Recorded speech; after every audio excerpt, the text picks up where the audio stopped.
Lithium, tantalum, niobium, these rare metals, for most of us, are common chemical elements that only exist in textbooks. But in Keketuohai town, Fuying County, in northwest China's Xinjiang Uyghur Autonomous Region, people live in mountains that are rich in such minerals.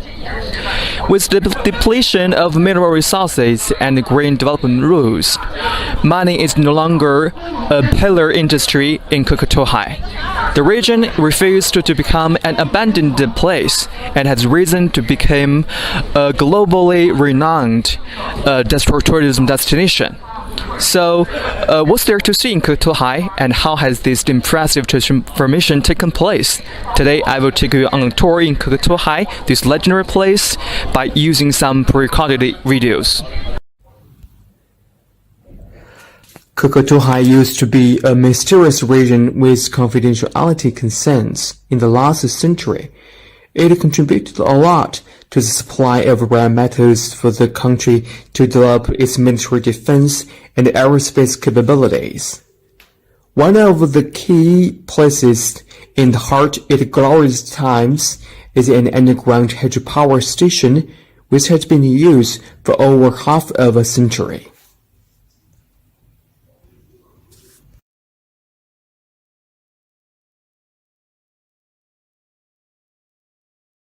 Where I am standing now is the hydropower station that once powered the mining boom of Keketuohai. It has been a great contributor to the development of Keketuohai mining business and also witnessed the transformation. Today we have Mr. Cheng Shoujun, general manager of this hydropower station, to tell us more about this mysterious place. 崇总你好，请您大概给我们简单介绍一下咱们克克托海这个基本的一个情况啊。首先呢，我们从这个背后的这个图啊，就是从这个伊利木湖来解析。这个伊利木湖呢，如何形成的？就是伊利木湖形成呢，就是为了这个电站蓄水的一个啥东西。就是在我们这个最早的时候，伊利木湖它没这么大，它就是很小的一个堰塞湖，就是有冰川和地震形成的堰塞湖。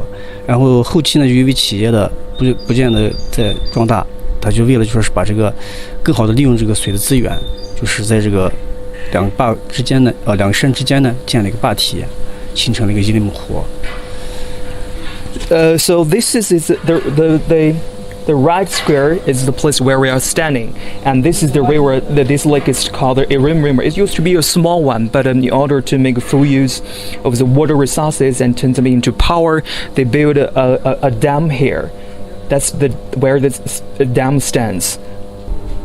The design of the hydropower station looks quite simple, but actually took arduous efforts at that time. So how difficult it is to build such a underground hydropower station? 程总，大概请给我们简单介绍一下，就是咱们这个建设这个克克托海这个水电站，当时是有多么的艰难？我也只能给大家简单介绍，包括这个我背后这个图，大家可以看到啊，就说是这个图呢，就说是为啥，就是在坝体建设的时候，在冬季施工，就是当时在零下50多度、40多度的时候，用的就是当时的工人能在直接接触的，一是严寒，二是水浸到一般你浸到身体，打湿衣服，很冷的，那感觉在冬天时候，只有自己亲身体会的人呢，才能感觉到当时那种人的一个精神。说那种就说是他想着如何把这个工作干得更好，没有说是我把自己身体咋样去照顾好我的身体来说，说当时的人就是第一个思想就是给我的工作了，我要把这个工作当成斗争来完成。就是为啥？就是说他们当时那个年代的人口号就是这个口号，就是包括他第一代的施工人，在施工过程中，无论是遇到什么问题，他们都是在不断的失败中呢去总结经验。因为在很多的这些东西呢，就是在他们也是在失败的过程中呢，一次一次总结经验去。So we can see from this the picture behind us that it's really not easy to build such a hydro station in Keketuohai, which is could be very cold during the winter. It can be as the temperature could be as low as minus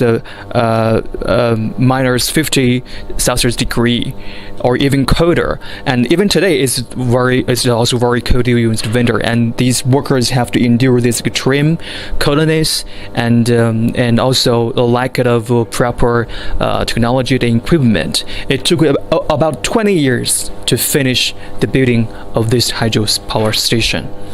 So the hydropower station in Keketuohai actually stands witness to the transformation of the whole region. The hydropower station was initially built to meet the demands for mining in this region. After the region started to shift its focus from mining to tourism development, the hydropower station also changed its development priority, and now it's most of its electricity is used by the public.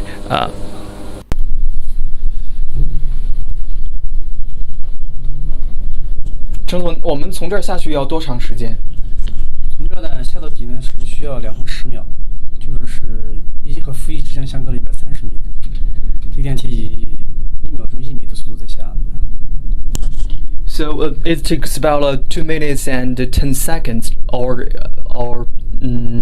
roughly 130 seconds, from the first floor to the -1 floor, and by a speed of 1 meter per second. 咱们这个电梯的话，当时这个修建起来是不是难度也特别的大？对，最早的是那种电梯呢，是好像说是上海哪个厂家来的人，他们来了以后到现场以后呢，就说是这个他们超过他们设计的这个深度了，他们干不了。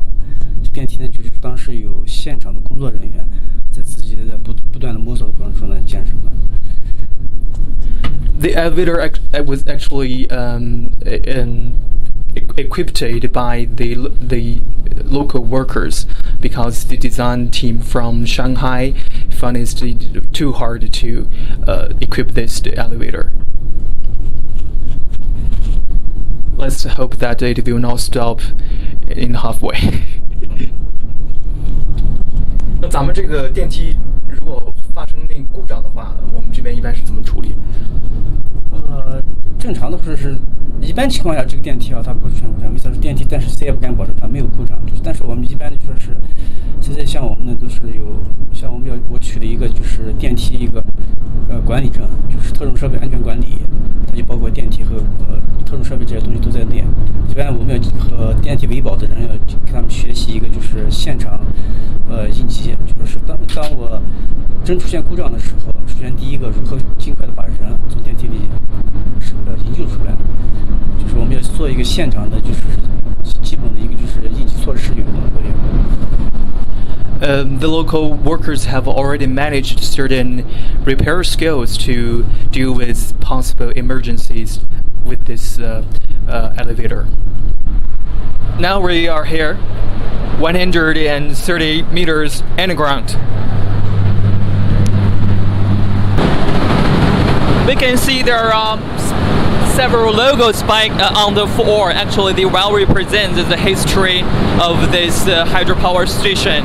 This hydropower station, despite built over 50 years ago, is still running safely today, which is really a miracle in the construction of hydropower stations in China and even around the world. In 2013, Keketuohai started to prosper following a new growth path. It discovered a sustainable and green wind, turning mining sites and facilities into tourism spots. After less than a decade, Keketuohai has become a top-level tourism destination in China and a UNESCO Global Geopark. Where I am standing is the Keketuohai National Mining Park. It is also a World Geopark. This is the place where you can see the fruits of Keketuohai's transformation from the mining pit to a tourism high ground. And beside me is Mr. Tan Shengli. He is the general manager of the tourism region's developer. And meanwhile, he also grows up in a mining family. He has a lot of story to share with us. 谭经理您好，请您大概给我们简单介绍一下。我听说您这是矿三代啊，您从小的话，肯定听到了很多有关咱们keketuohai海的一些故事，包括经历它的一个转型。这方面的话，您可以给我们讲一些这个故事吗？是这样的，就是keketuohai海呢，曾经是一个矿区，它属于我们祖国的西部。大家一听西部，哎，那肯定就是黄金啊。那其实科克托海不光有黄金，它还有宝石。那最早的时候呢，科克托海它曾经是一个开采黄金的地方。在新中国成立之后呢，它成为了我们国家的稀有金属生产的实验基地。当时呢是保密代号，是不允许外人进来的。当时呢代号是111。这个矿区当时主要的矿点呢，就是我们现在能够看到这后面这个3号矿脉。这个3号矿脉是个什么样的地方呢？它被世界地质学者誉为稀有金属地质博物馆、地质教科书，也是全球地质学者这个如果说想学习稀有金属，那必须要来一趟这个地方。那怎么回事呢？就是我们现在能够看到这个矿坑，它属于这个山。这个山呢，它当中蕴藏了有84种不同的稀有金属矿。就是当年在前苏联发现这个矿的时候呢，那总共当时全世界只发现了146种，在这里面找到了84种。那还有这个科学家开玩笑呢，说是当年研制2弹1星的这个稀有金属啊，在这个一个矿坑里面全部都找齐了。Keketuohai is the famous place now, but actually in the decades ago it used to be a very mysterious place because it's used to produce minerals for military use, and today it has been a renowned place among global geo fans. And in this page behind us, this is the most iconic place in Keketuohai. It's a giant pit looking about from skies like a blue eye, and you can see from in the shape it's more like a terrace. And in this pit alone, over 80 different kinds of mineral could be found here, and these minerals are used in different places. 谭景，那给我们介绍一下咱们这景区现在整个这样的这个人流量的一个情况怎么样？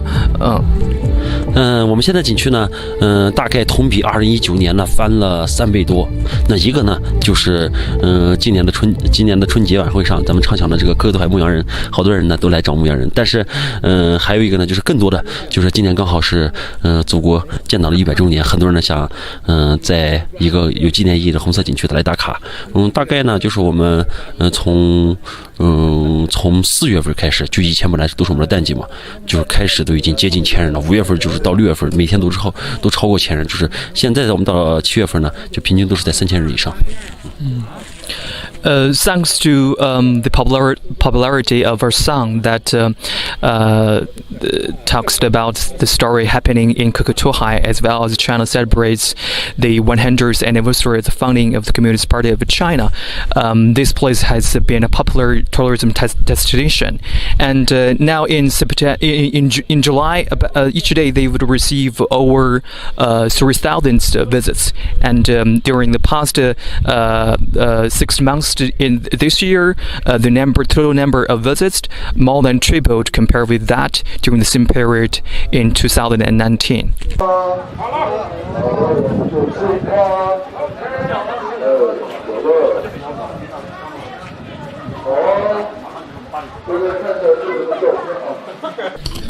Behind me is another scenic spot in Keketuohai, and this is a mine pit. So 谭经理大概给我们介绍咱们这个矿洞有什么这个比较特殊的地方，它主要里面展示的是什么东西啊？ OK， 那个我们现在所到的这个位置呢，科克托海的阿依果子矿洞，我们现在可以看到，它同样呢隶属于科克托海的3号矿脉。